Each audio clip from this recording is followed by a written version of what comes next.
Hello guys, welcome back Dark Angels Intuitions. Welcome back to my channel. So welcome back sa mga palaging nag-aabang ng mga readings ko, mga videos ko, nagla-like, nag-share, nagko-comment. Welcome to my channel. So welcome back pala. And welcome to my channel sa mga new subscribers. Thank you for subscribing my channel. And sa mga bago pa lang nandito at hindi pa nakapag-subscribe, watching this video right now, thank you for watching. And if you think you like what I am doing here, please don't forget to subscribe and tap that notification bell and get notified. So, let's start. Ang gagawin ko ngayon is love triangle reading for the collective. So, kailangan alam ninyo, may idea kayo, or kilala ninyo yung ka-love triangle ninyo. So, tatlo kayo sa isang relasyon or nag-aagawan kayo, whatever it is. Alam nyo may third party, parang ganun. Kilala nyo yung third party. So, let's see. Let's start without further ado. Hindi to para sa lahat, okay? Takes what resonates and leave the rest. Cross-watchers. Sorry. Yeah, pwede tong vice versa. Sa if, saan kayo naka-resonate, then doon kayo. Put yourself in a situation kung saan kayo naka-resonate. So, let's see.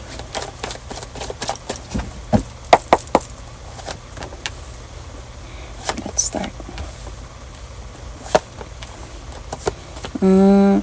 Feeling ko yung ano niya dito sa third party niya is kasi you and the third party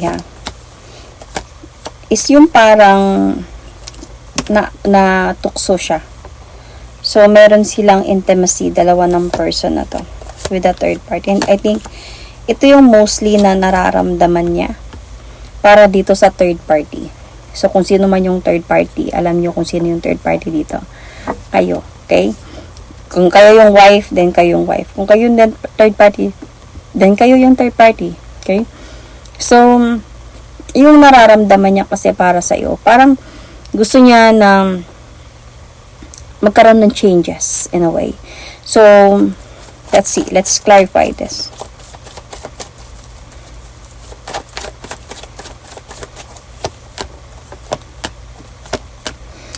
I think nasa point na kayo ngayon na feeling ninyo or feeling niya na maghiwalay na kayo. Kasi imbalance na yung connection ninyo.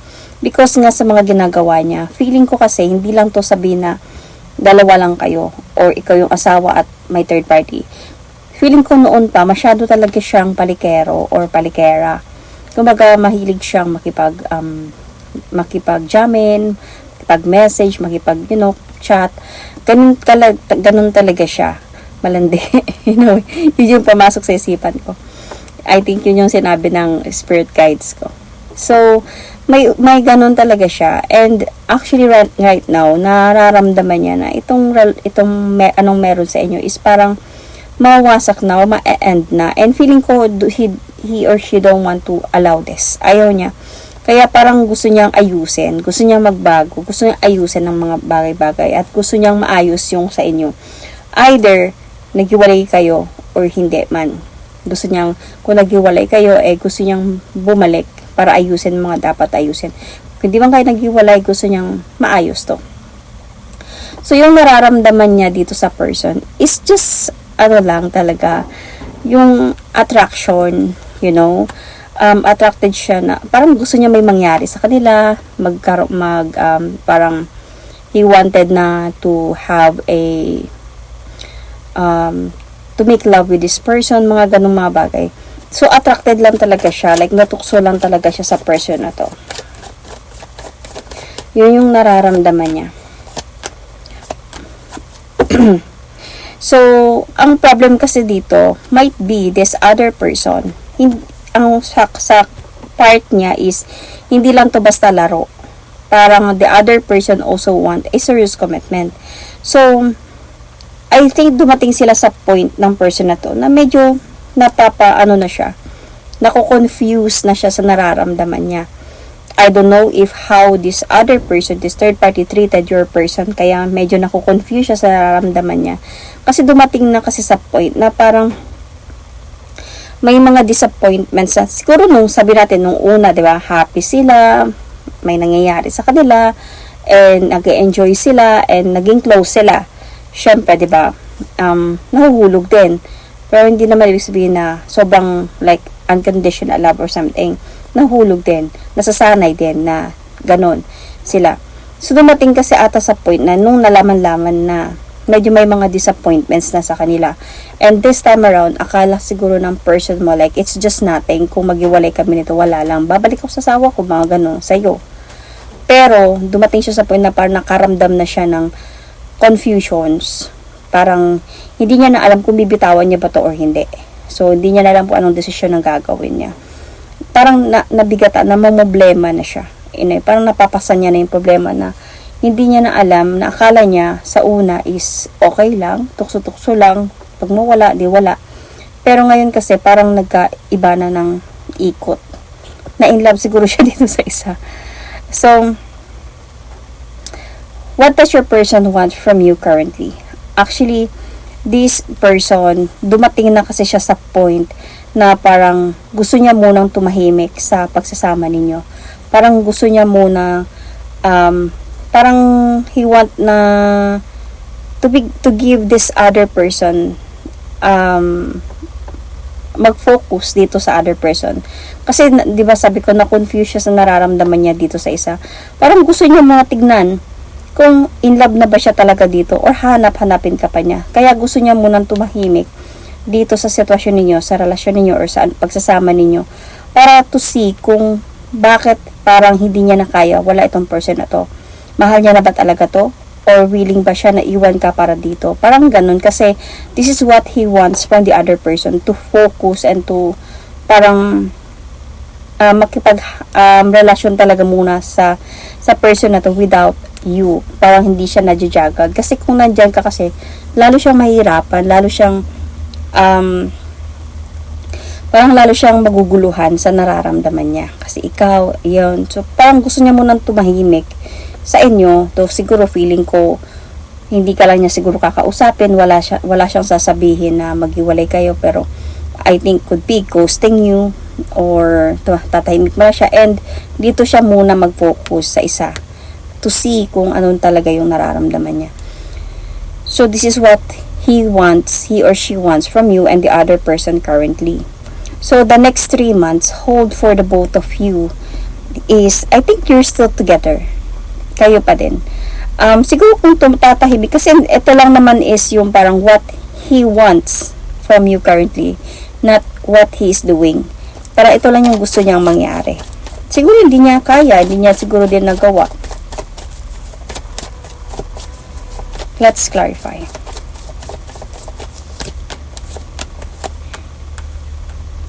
Because I can see here that this person, he's still offering you new beginning. Nag-o-offer pa din talaga to siya ng new beginning sa'yo. And I can see na parang nag-o-offer pa din siya ng nag-o-offer pa din siya ng victory. He still want na mag-continue pa din kayo. Kasi feeling ko, kung nagawa niya to, yung umiwas siya, tumahimik. Siguro ginawa niya to eh. Siguro,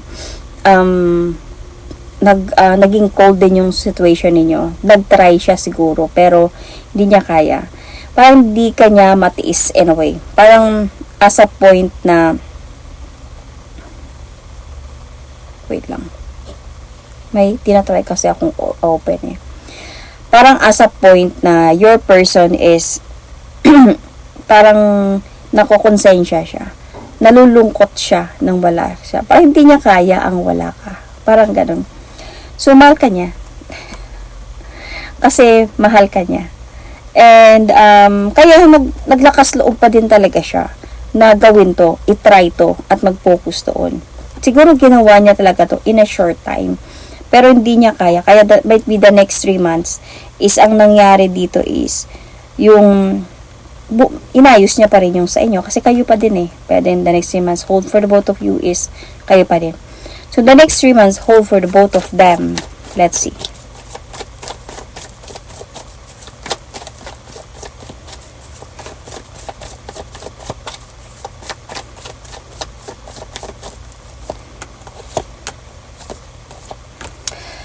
I think they are still together as well.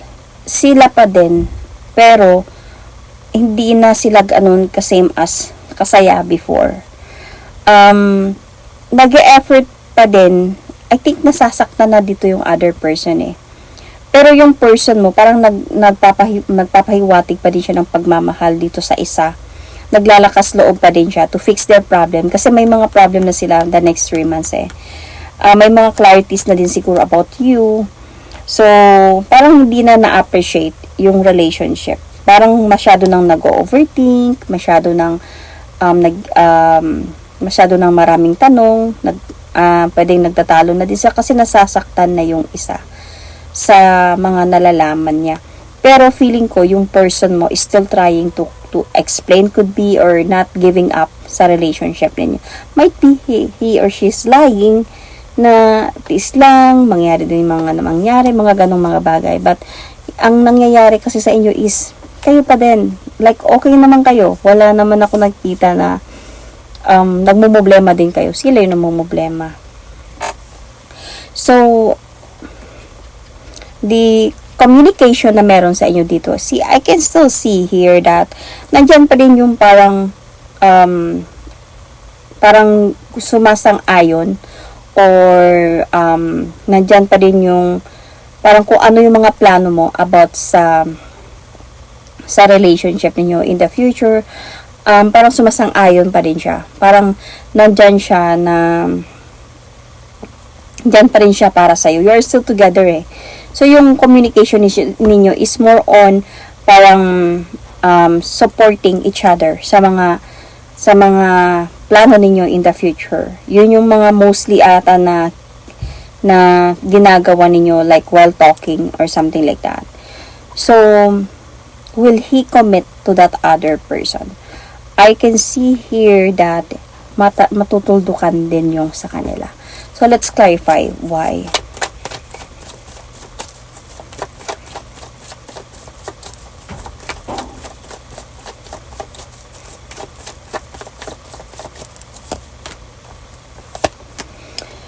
Kasi feeling ko, the other person will going to choose to heal than to continue the relationship. Kasi, parang lalabo na din kasi silang dalawa eh.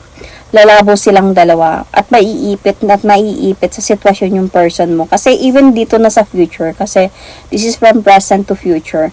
So, even dito sa future, they're still together and you're still together. So, parang aabot na kasi sa point na parang naiipit na siya, natatrap na sa sitwasyon. Sino ba talaga yung mahal niya? Ano ba talaga yung magiging future namin? Ano ba yung plano niya about sa future namin? Mga ganong mga bagay. So, parang feeling ko yung person, the other person, will going to choose herself or himself. Pwede. Depende kung saan kayo naka-resonate. Na, it's better na lang for me to move forward. It's better na lang for me na mag-focus sa mga goal ko sa buhay, sa priority niya, baka may priorities sa buhay niya. Parang, it's better na lang sa kanya na mag-move on. Parang, yun yung ano niya eh. Parang napapagod na kasi siya, na siguro sinasabi sa kanya ng person ninyo, na mahal kita, mag-antay ka lang, mga ganun mga pangako, napapagod na siya mag-antay nang walang nangyayari. So, parang as a point na, darating kasi yung araw, parang magkakaroon sa kanya ng realizations. Parang darating yung araw, marirealize na bakit talaga ako mahal nito? Or baka we are just really not meant to be? Or mapapagod lang talaga siya sa relasyon. So, sa kakaantay kung kailan mag-move forward sa kanya yung person mo. So kung kailan ba talaga yung papatunayan na mahal talaga siya. At mababad trip to siya. So, will he commit to you? Sa inyo naman, I can see here na meron pang good news na pwede mangyari sa inyong relationship. Let's see about this.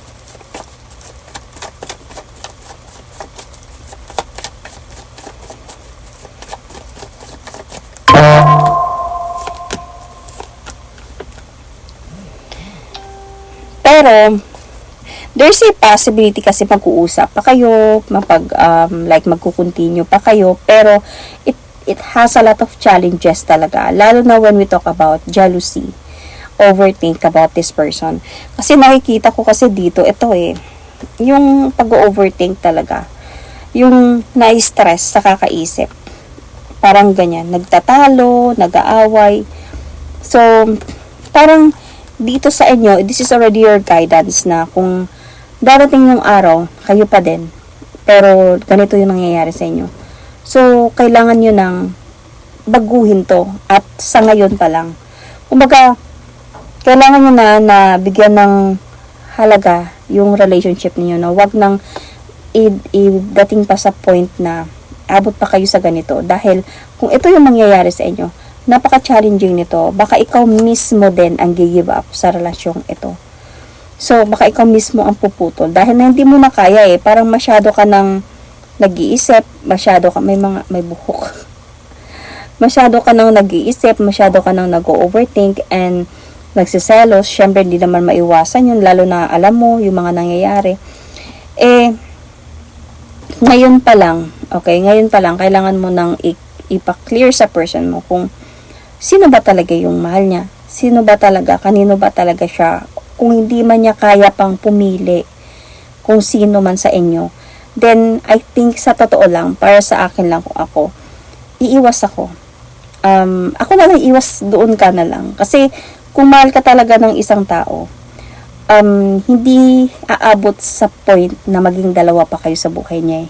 Hindi aabot sa point na may kailangan pa siyang piliin. Kasi kung mahal ka talaga ng isang tao, paprioritize ka talaga niya. At hindi niya kayang maghanap pa ng iba dahil mahal ka niya.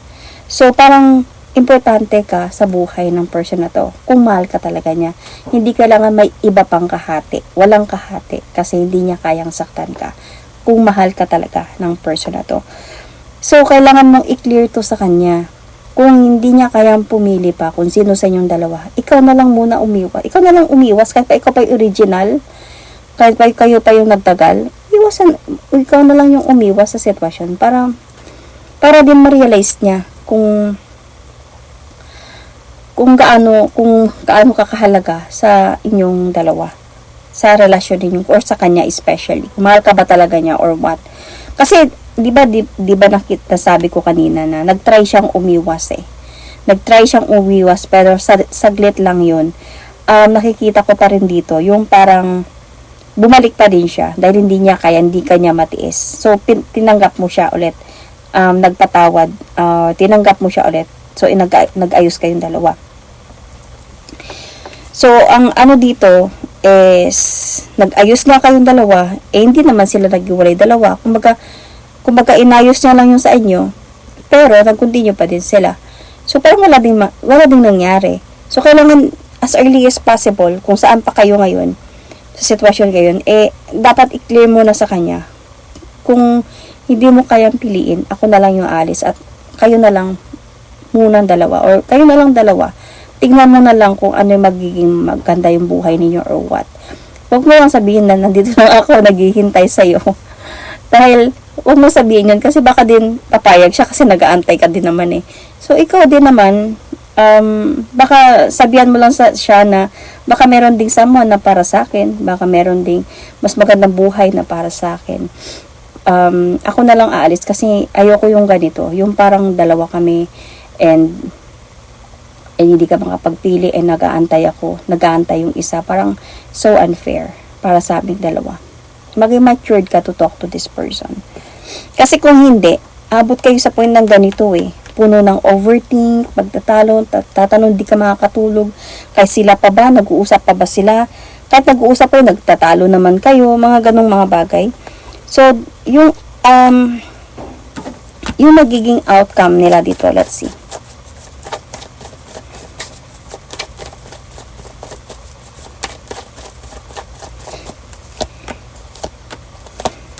So, ito sa kanila, alam mo itong person na to, during the time, okay, kung ito yung mangyayari sa reading ninyo, yung pagtatalo, pag-overthink, may tendency kasi, may irita siya kumbaga, mapapaisip siya na kontakin tong isa. Kumbaga, mapapaisip siya na, kumustahin siguro tong isa, kahit naghiwalay, kahit gumibap na yung isa. Siguro, mamimiss niya, and then, mapapaisip siya na kontakin to, itatago niya lang sa'yo, syempre. And, pero makikita ko kasi dito, maghiwalay talaga silang dalawa. So, babalikan niya tong isa, mga ganong mga bagay. Pero feeling ko naman, even babalikan niya yung isa, hindi na siya tatanggapin nung isa, nung babae, nung third party. Hindi na siya tatanggapin. So, yung sa inyo, dito, siguro darating yung araw, in the future, in the future pa, siguro, mga ilang taon pa siguro ito mangyari, saka pa siya siguro makapag-focus na talaga. Siguro during the time na hindi na siya papansinin nung isa, dito na siya na mag-iisip na mag-focus na sa pagsasama ninyong dalawa. Whether married kayo, hindi ko actually nakita dito yung marriage card. Could be, kayo, nagsasama lang, live-in. Pwede din namang marriage if you consider. Pwede din namang just relationship. See, magkakabalikan kayo. At siguro, during the time na sana hindi to aabot sa ganitong punto, na during the time na sa kanya ma-realize na kailangan ko nang magseryoso sa relasyon ninyo, kailangan niya nang magseryoso sa relasyon ninyo, saka ka na din naaayaw. Pagod ka na sa pagpapatawad. So, sana hindi aabot pa sa ganong sitwasyon.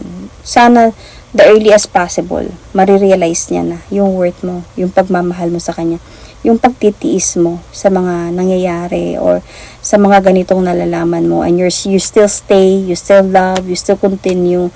I hope na as early as possible makita niya yung worth mo. Pero dahil sa baka abot pa sa point na nung time na gusto niya na talaga na mag-offer sa iyo ng new beginning, ayaw ka na din. You were going to cut off this. So, dahil mas para sa'yo, pipiliin ko na lang yung pwedeng mga anak ninyo, ayusin ko na yung buhay ko, mas importante to, kaysa sa mag-focus ako sa'yo at maloloka lang ako sa kakaisip ko anong nangyayari sa'yo. So, as I said, pwede pa naman maayos to. As early as possible, ayusin nyo na yung relasyon ninyo. Not just you, dahil ikaw naman yung aware dito sa reading na to. So, kailangan din na to guide your person na ayusin yung mga dapat ayusin, since alam nyo na may third party, then kailangan to clear him up, motivate him, and kasi I think this, andun pa din kayo sa point na magkakabalikan or kayo pa din. So, to motivate this person, to make this person realize sa mga pagkakamali niya, and to let this person kumbaga think kung ano yung mga pwede mangyari, para as early as possible, kumbaga mapapaisip pa siya, makakonsensya pa siya sa mga mangyayari. Pero may iba kasi na hindi talaga mapipigilan, nangyayari talaga yung mga nangyari or mangyayari. So, I can see signs here. Scorpio, Aries, Aquarius on your part, you or your person to ha. I can see Pisces, Sagittarius, Leo, Pisces, Aquarius, Capricorn, Gemini, Virgo, Libra, Sun, Moon, Rising, Venus, Taurus as well. So that is my reading for you. Thank you and God bless.